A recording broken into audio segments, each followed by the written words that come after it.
दोस्तों नमस्कार। गृहमंत्री अमित शाह का दरबार सजा हुआ है। करीने से हर चीज वहां पर मौजूद है। शानदार सोफे पर वह खुद शानदार तरीके से विराजमान है। सोफे के पीछे की दीवार पर एक तस्वीर चस्पा है। वो तस्वीर इस देश के पहले गृहमंत्री सरदार पटेल की है। बेहद भव्य तस्वीर है वो। जिस अंदाज में सरदार पटेल की मौजूदगी तस्वीर के भीतर है, कमोवेश वैसी ही मौजूदगी सोफे पर विराजमान अमित शाह की है। सरदार पटेल की पहचान इस देश में आजादी के बाद राजे रजवाड़ों का विरोध, विद्रोह और उनको एक साथ भारत के धागे में पिरोने की परिस्थितियों के साथ जुड़ जाता है। कैसे एक झटके में सरदार पटेल ने इस देश को जोड़ दिया था। इस वक्त देश के गृहमंत्री बीजेपी में हर किसी को जोड़ रहे हैं। संसद के भीतर कोई बिखरा हुआ दिखाई ना दे और संसद के भीतर हर कोई उनके इशारे पर खड़ा हो जाए, हाथ खड़ा कर दे, सहमति दे दे। वोटिंग हो तो 2/3 पार करती हुई तस्वीर पूरा देश देख ले, जो इससे पहले अप्रैल के महीने में नहीं देख पाया था। इस भव्य दरबार के भीतर नेताओं की आवाजाही जारी है। उन नेताओं में कोई बीजेपी या संघ का स्वयंसेवक नहीं है, बल्कि उन नेताओं में विपक्ष के उन नेताओं की पहचान है जिन्होंने राजनीतिक तौर पर बीजेपी के खिलाफ बिगुल बजाया, राजनीति की। 2024 में इंडिया गठबंधन के आश्रय अपने अपने राजनीतिक जमीन को मजबूत किया और एक झटके में बीजेपी को बहुमत से नीचे 240 पर लाकर खड़ा कर दिया। लेकिन यह कमाल देश के गृहमंत्री अमित शाह का है। 240 सांसद बीजेपी के पास हैं, लेकिन जब मानसून सत्र शुरू होगा 20 जुलाई से, तो बीजेपी के साथ उन 240 सांसदों के अलावे 120 सांसद और खड़े होंगे। कोई महाराष्ट्र का होगा, कोई बंगाल का होगा, कोई उत्तर प्रदेश का होगा, कोई दक्षिण भारत से आया हुआ होगा, सब एक साथ खड़े होंगे। ये अंदाज सरदार पटेल का नहीं, ये अंदाज देश के गृहमंत्री अमित शाह का है। 17 अप्रैल को जब एक विधेयक यह सोचकर पार्लियामेंट में लाया गया कि विपक्ष की सहमति होगी, लेकिन विपक्ष एकजुट हो गया और लाख चाहते हुए भी बीजेपी 298 सांसदों पर अटक गई और उसे चाहिए थे 361 सांसद। और इस वक्त 361 का अंक गृहमंत्री अमित शाह के उस दरबार के भीतर की आवाजाही में सब कुछ सिमट चुका है।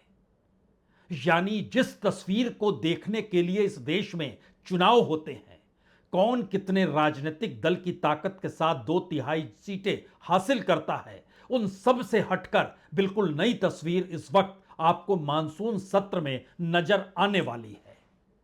और यहीं से सवाल बड़ा हो चुका है, क्या इस देश के भीतर चुनाव की जरूरत नहीं है? और चुनाव दर चुनाव के बीच की परिस्थितियों में सत्ता अपने अनुकूल सब कुछ करने की तैयारी में इस तर्ज पर आ चुकी है कि हर विपक्षी राजनीतिक दल को टूटकर इस दरबार में आना ही पड़ेगा।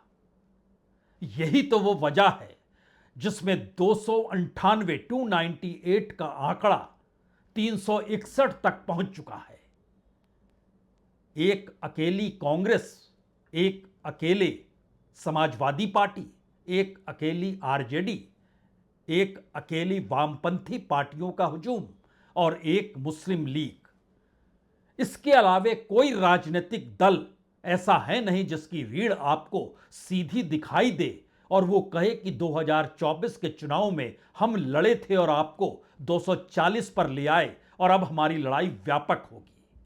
इस लड़ाई के दायरे में पहली बार सत्ता को पता है बिगुल बजेगा तो फिर धर्म की बात होगी, हिंदुत्व का जिक्र होगा, अयोध्या के राम मंदिर का जिक्र होगा। ठीक वैसे ही जैसे 2024 के चुनाव में जब 240 सीट बीजेपी को आई बहुमत से दूर रह गई, तो अपने पहले भाषण में विपक्ष के नेता के तौर पर राहुल गांधी ने खुले तौर पर यह ऐलान कर दिया कि दरअसल बीजेपी हिंदुत्व की पार्टी नहीं है।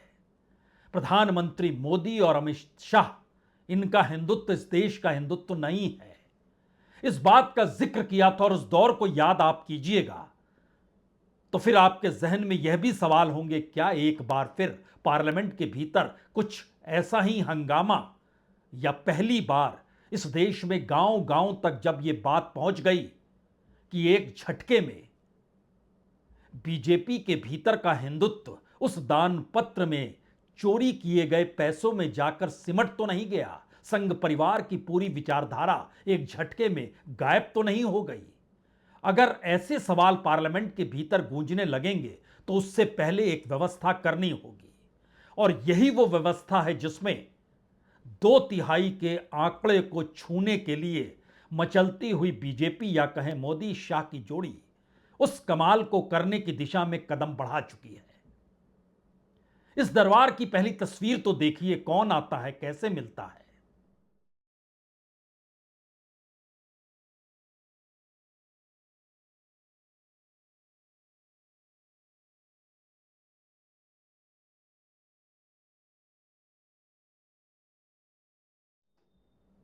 मुलाकातों का ये पूरा सिलसिला बड़ा लंबा है, ये फहरिस्त काफी बड़ी है, और ये सब कुछ 20 तारीख से पहले यानी मानसून सत्र शुरू होने से पहले चलता रहेगा। और शायद बीते 12 वर्षों में जो पार्लियामेंट के भीतर नहीं हुआ वो सब कुछ जरूर होगा, दोनों तरफ से होगा। इस बात का एहसास विपक्ष के नेता राहुल गांधी को भी है कि अब वो बिल्कुल अलग थलग हैं। जिन बातों का जिक्र जो किया करते थे, साथ खड़े हैं, वो सब टूट चुके हैं, बिखर चुके हैं, कमजोर हो चुके हैं। और इतना ही नहीं, कमजोरी के बाद वह भी नतमस्तक होने की दिशा में कदम बढ़ा चुके हैं।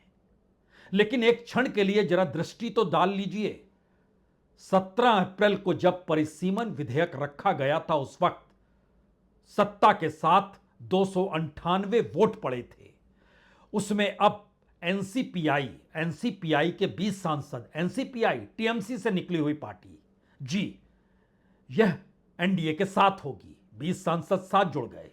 उद्धव ठाकरे के सांसद जो बचे हुए 6, 3 अभी भी बचे हुए हैं, लेकिन वह 6 तो खुलकर सामने आते हुए उन्होंने इन मुलाकातों के बीच मुलाकात भी की और मान्यता भी पाली कि दरअसल आप हमें नहीं छेड़ेंगे। वह भी साथ खड़े हो गए और उनके नेता एकनाथ शिंदे हैं। एकनाथ शिंदे दिल्ली के लाडले हैं, उनके बेटे इस बार मंत्री बन सकते हैं।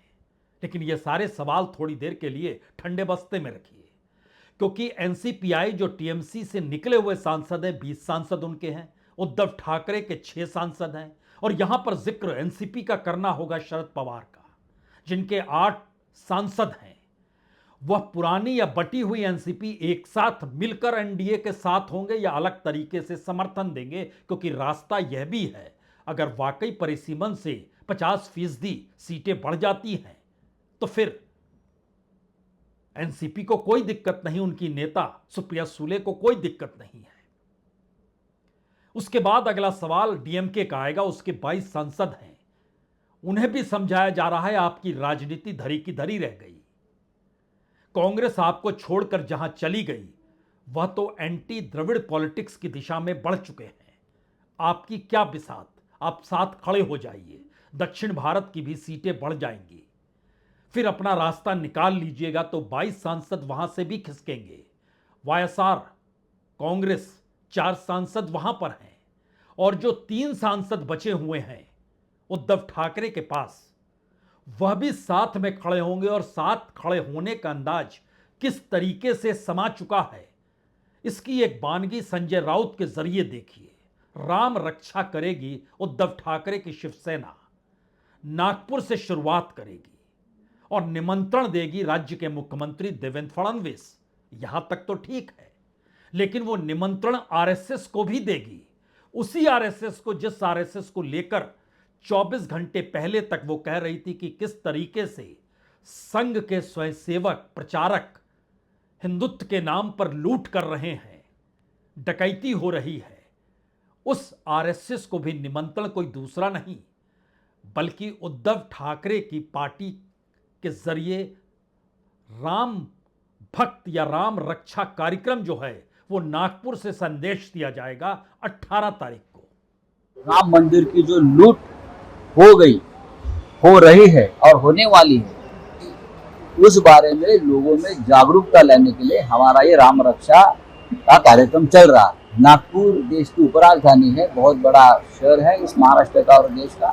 तो यहाँ से एक अच्छा संदेश हिंदू समाज में जाने के लिए हम यहाँ 18 तारीख को उद्धव ठाकरे जी, शिवसेना पार्टी चीफ यहाँ आएंगे और पूरे विदर्भ से कार्यकर्ता आएंगे। हम सबको निमंत्रण दे रहे हैं। हम देवेंद्र जी को भी निमंत्रण देंगे। हम राष्ट्रीय स्वयंसेवक संघ के भी जो पदाधिकारी है, हम उनसे भी बात करेंगे। कांग्रेस एनसीपी के नेता अगर आना चाहते हैं, हम उनको भी बुलाएंगे। 18 तारीख को यहाँ एक कार्यक्रम होने जा रहा है।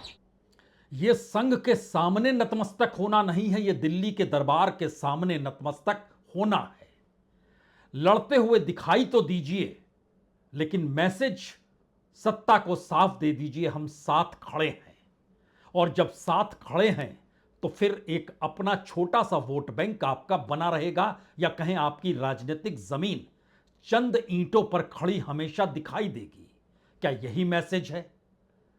दरअसल इस पूरी प्रक्रिया के भीतर यह दिल्ली दरबार के सामने नतमस्तक होने की परिस्थितियां हैं, और शायद यही वो वजह है जो इस वक्त पार्लियामेंट के भीतर इस मानसून सत्र में दिखाई देने वाली है।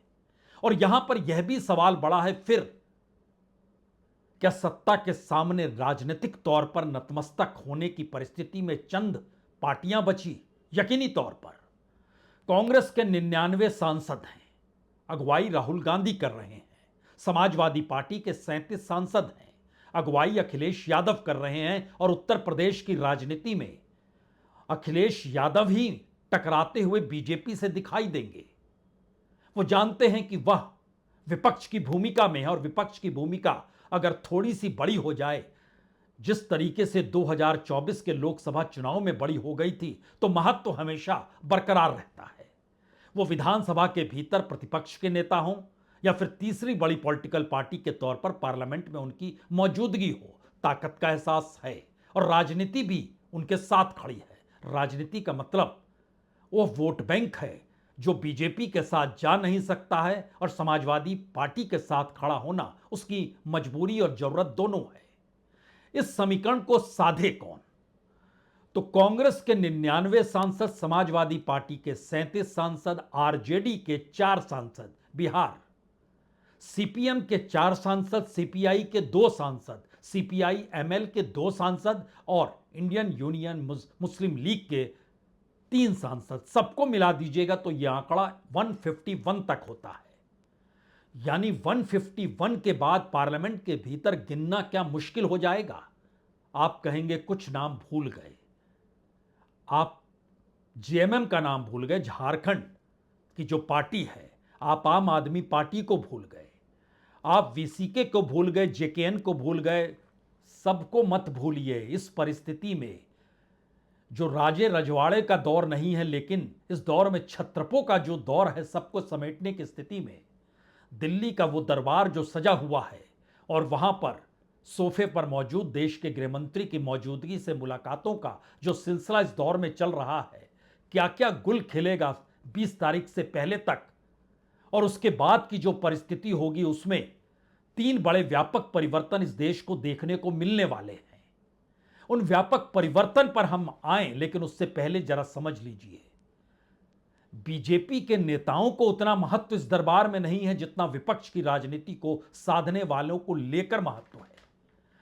आप कह सकते हैं कि दरअसल बंगाल का मुख्यमंत्री भी तो बीजेपी से नहीं निकला, असम का मुख्यमंत्री भी तो बीजेपी से नहीं निकला, बिहार का मुख्यमंत्री भी तो बीजेपी से नहीं निकला।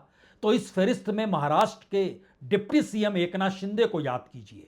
1 बार, 2 बार, 3 बार ऑपरेशन उन्होंने कर डाला, और इस ऑपरेशन के तहत बीजेपी पीछे खड़ी नजर आई, और अपने तर्ज पर वह शिवसेना का नाम नहीं बल्कि बाला साहब ठाकरे का नाम भी अपने साथ लेकर चले गए, और कोई कुछ छू नहीं पाया। तो उनकी ताकत, उनकी मुलाकात इस दरबार के भीतर और दरबार के बाद पत्रकारों से कहने का सिलसिला अद्भुत है, सुनना चाहिए। स्वागत है, अच्छा है, करना चाहिए। उन्होंने पिछले टाइम नहीं किया, गलती किया।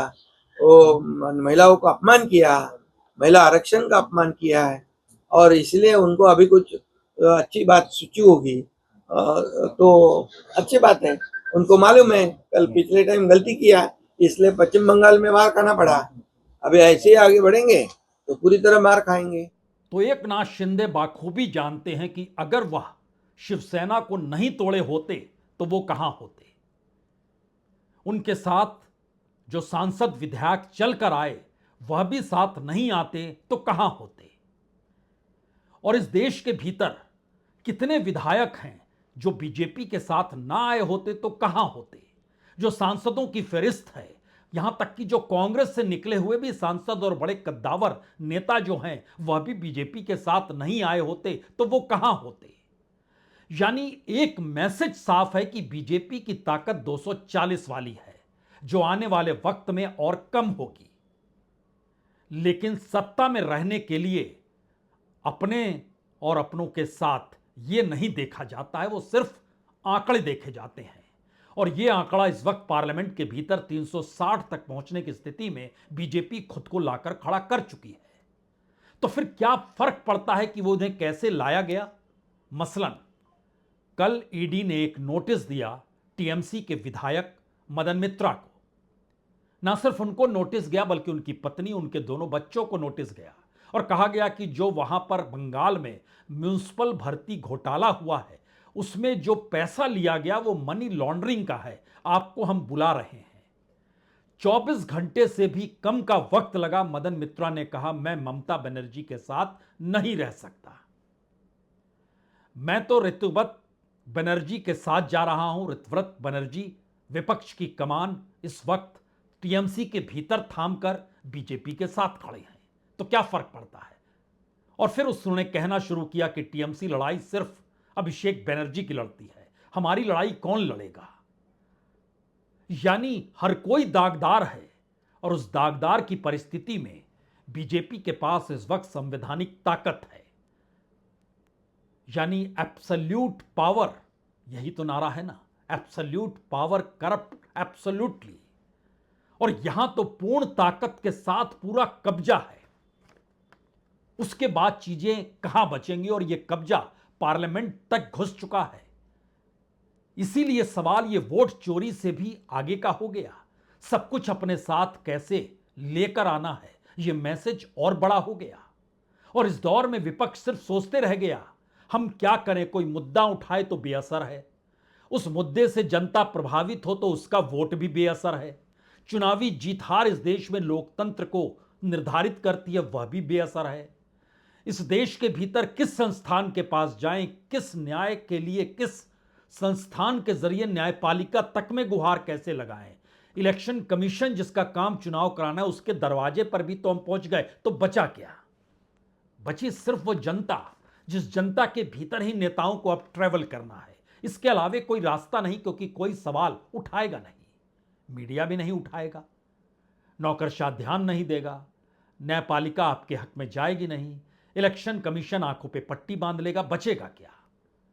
और यह तड़पड़ाहट इस वक्त हर कांग्रेस के नेता के भीतर इस बात को लेकर मची है, तब रास्ता बचेगा क्या। अगर इस अंदाज में सत्ता चल रही है, गवर्नेंस के तौर तरीके हैं, पार्लियामेंट में 2/3 बहुमत का जुगाड़ है, तो इसके बाद कोई भी कानून बना लीजिए। इससे पहले तो किसी भी कानून को लेकर कानून तभी सक्रिय होता था जब वो एंटी बीजेपी कोई नेता, कोई कार्यकर्ता सड़क पर कुछ कर रहा हो, अन्यथा वहां भी तो, उसमें भी तो एक भोथरापन आ गया था। ये तड़प अब कांग्रेस के हर नेता के भीतर, वो चाहे महाराष्ट्र का ही क्यों ना हो, वटवट्टीवार। सुन लीजिए। अभी सबके लिए अगर सत्ता ही सर्वोच्च है तो विरोध में कौन बैठेगा। तो ये काम करो कि विरोध ही खत्म कर दो, यानी जहाँ की डेमोक्रेसी को ख़त्म करना है, संविधान को ख़त्म करना है। इस तरह से जो इनको जो भूख है आमदारों की, खासदारों की, इनकी भूख कोई शमने की दिख नहीं रहा है। अब हर पार्टी को तोड़ के उनको बर्बाद करने का काम चालू है। वाकई यहां सवाल सिर्फ आखिर में कांग्रेस का बचेगा। कांग्रेस एक राष्ट्रीय पार्टी है, बीजेपी एक राष्ट्रीय पार्टी है, बाकियों की पहुंच पकड़ कुछ राज्यों भर में है। हर कोई अपनी उम्र को देख रहा है, अपनी राजनीति को साधना चाहता है, लेकिन वह यह भी जानता है कि मौजूदा वक्त जब इस देश के लोकतांत्रिक चुनाव के अनुकूल नहीं तो उसके अनुकूल कैसे हो जाएगा। तो अपनी सहूलियत के लिए वह राजनीतिक लकीर खींच रहा है। अब यहां पर सवाल विपक्ष के नेता राहुल गांधी का पार्लियामेंट के भीतर का है। क्या वह बोल पाएंगे?